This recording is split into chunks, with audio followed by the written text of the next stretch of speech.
Let's bring the politeness into our next step. Let's bring the politeness into our body politeness. How polite is my body in the proximity of this human being?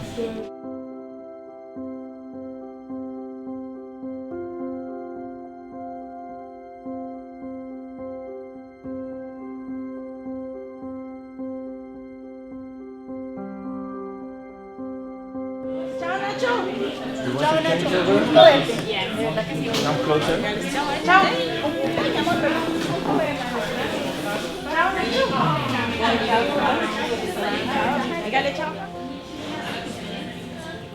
Ay, no quiere ir. My neck. Okay. Hi, my name is Orlando, and this is my son Daniel. He was born from 26 weeks. He has disability in his legs, something in his brain. We are seeing the improve in the health of Daniel.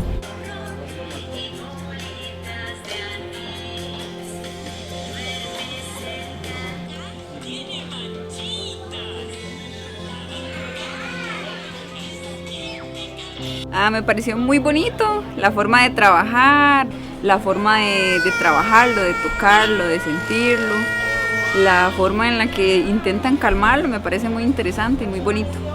Be polite with your feet. Be polite with your heart, with your spine. Be polite. And then just let your contact sink in. Try to have your hand close to the chest so you feel his heart. And breathe like his heart wants to do. Penso che il più grosso contributo che possiamo dare noi sia condividere la fortuna di essere nati in un paese che ci permette di vivere insomma in una maniera occidentale, e quindi io vorrei poter condividere con queste persone che hanno delle problematiche salutari. All the people from Heart with Heart are very kind, very helpful, and we are glad to have them here in Costa Rica. Bueno, digamos que a la sociedad se le olvida la importancia de la ayuda para estos niños, que también son muy importantes para la sociedad, son parte de nuestra sociedad. Dígale, hola, salude, levante las manos y saluda. Eso. Entonces me parece muy importante que les ayuden, que los financien, que no se olviden de ellos. La dicha de trabajar y coordinar con la fundación desde hace más de 2 años que tienen de visitar a Costa Rica. La experiencia para mí ha sido muy bonita, hemos tenido la oportunidad de compartir muchos criterios, y lo más importante y lo que me parece mejor es que la institución, los chicos se están beneficiando de esta atención.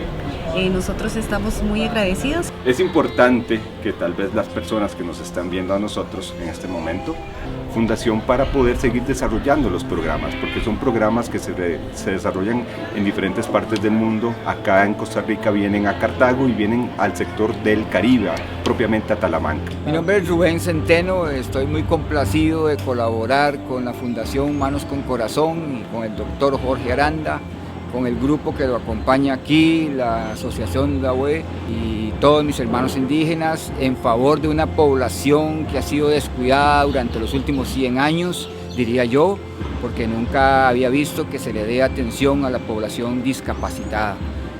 Me mueve mucho hacer eso, porque dentro de toda familia siempre hay un paciente que adolece y necesita ser atendido. Nosotros habíamos olvidado a esa población que tanto lo merece, porque son seres humanos, son igual que cualquiera de nosotros y merece igual que cualquiera de nosotros disfrutar de la vida, de este gran regalo que Sibú, Dios nos ha dado, que es respirar y estar vivo. Después de eso, lo demás es ganancia. Muchas gracias. Super important for me is an opportunity to work with other colleagues. We learn a lot from each other, as we all come from different countries, we all have different backgrounds, we all have different studies before. Everyone has a different type of, different way of treating, and we could talk about that and put different things together, and I think that made it very good. È bello il fatto che ogni persona venga da paesi diversi e abbia un modo diverso di trattare un paziente. For me, the biggest contribution wasn't actually the one I gave. It's really the growing in myself from what I got from Jorge or from the kids or the people here also in the jungle.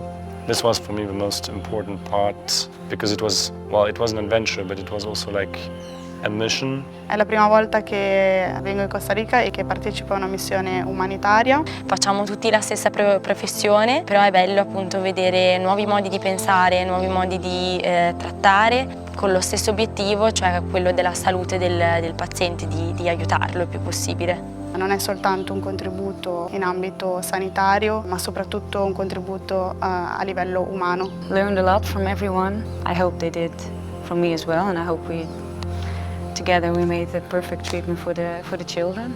We are here trying to help as many children and also adults as possible. Perché io credo che per loro il fatto di essere presi in considerazione, di ricevere un aiuto sia fondamentale. It's really nice to work with Jorge. He has a lot of experience already. I've never treated children this young. Sometimes it's in the little details, how you make contact with the patient, how you look at each other. He knows how to keep them calm while playing. How you speak to each other, with which intonation, how you speak to the parents. This creates already a base. A child can feel safe. I learned from Jorge a little bit of patience and a little bit open-minded. Jorge gives his time for people who needs help, and so this for me is an example. Un transporte y desde donde deje hay que caminar. What we're trying to figure out is how many patients and what kind of patients we have in each group, because based on that we're going to divide our volunteers. And then we're trying to identify how far they are from each other, how much walking there is, because we might have to get an extra transport. We have a bus, we have a minibus, we have a quad, and we have 2 or 3 motorbikes. So we had 3 groups. I'm taking one, he's taking one, and the third one is for the third house. So he has cerebral palsy and he has epileptic crisis up to once a month.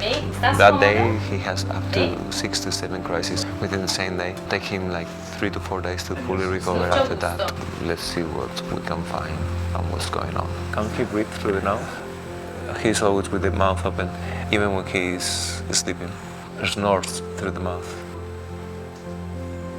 He has an ear infection right now. Un poquito como para los lados.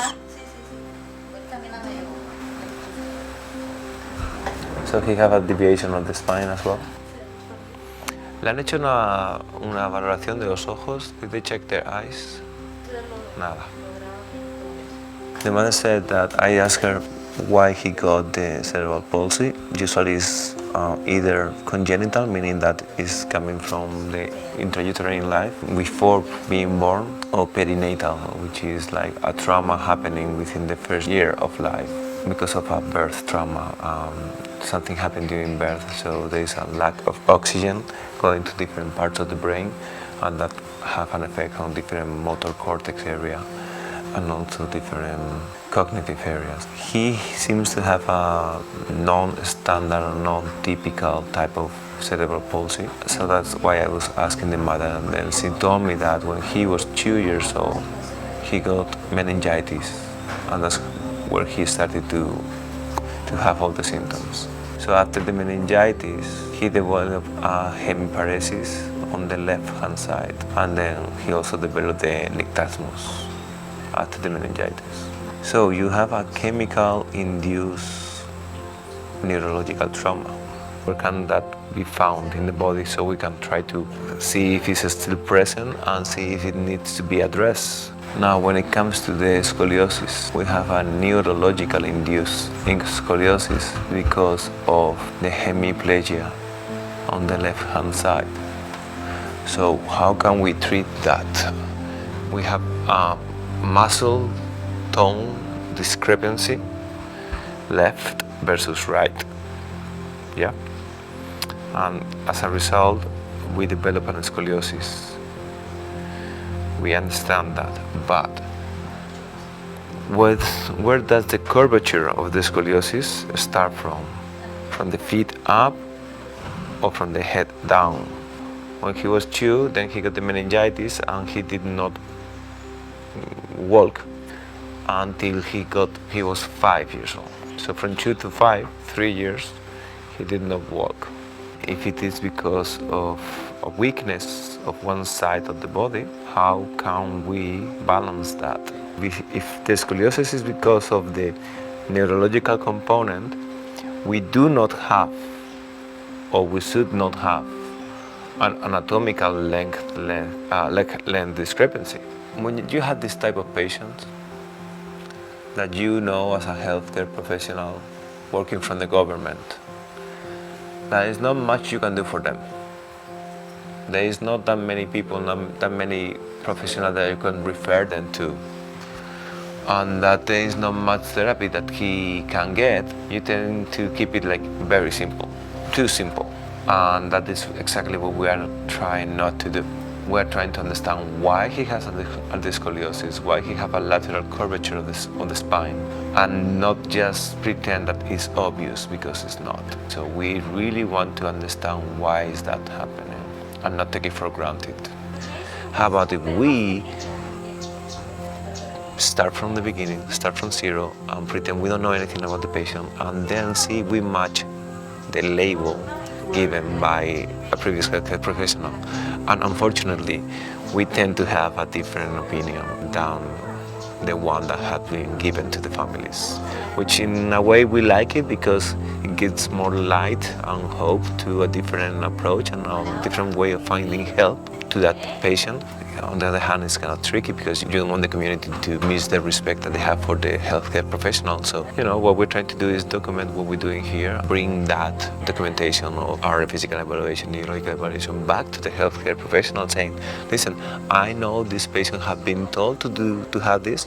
I don't know who said it. After our evaluation, maybe in the last few years, the patient has evolved in such a way that might be something else going on. Would you mind keeping an eye on that? There's a way that we had to be very diplomatic, not to offend anyone and have everyone supporting what we're doing, because obviously we need to be part of the system and we need to have the support of the national healthcare system as much as possible and helping them with all those things that they cannot reach to, right? We understand that it's very complicated to be everywhere. If you cannot get there, don't worry, we will get there and we will report back to you and we'll build it together as a team. Someone who is within the healthcare profession considering doing this volunteering is that coming here and working with these children really gives you the opportunity, not only these children but this community, put into practice that you have been trained on, which is help. I hope that anyone who went to college to become a healthcare professional did it because they really wanted to help people. These people really need help. And that, to me, should be the point of becoming a healthcare professional, to help those who really need help. That is actually why I ended up setting up what we have as Hands with Heart, because put it at service for those who need it the most. This is one of the populations, one of the communities that we have identified who really need help. Listen, you learn how to help others. Come with me and I'll take you where you can be of great help.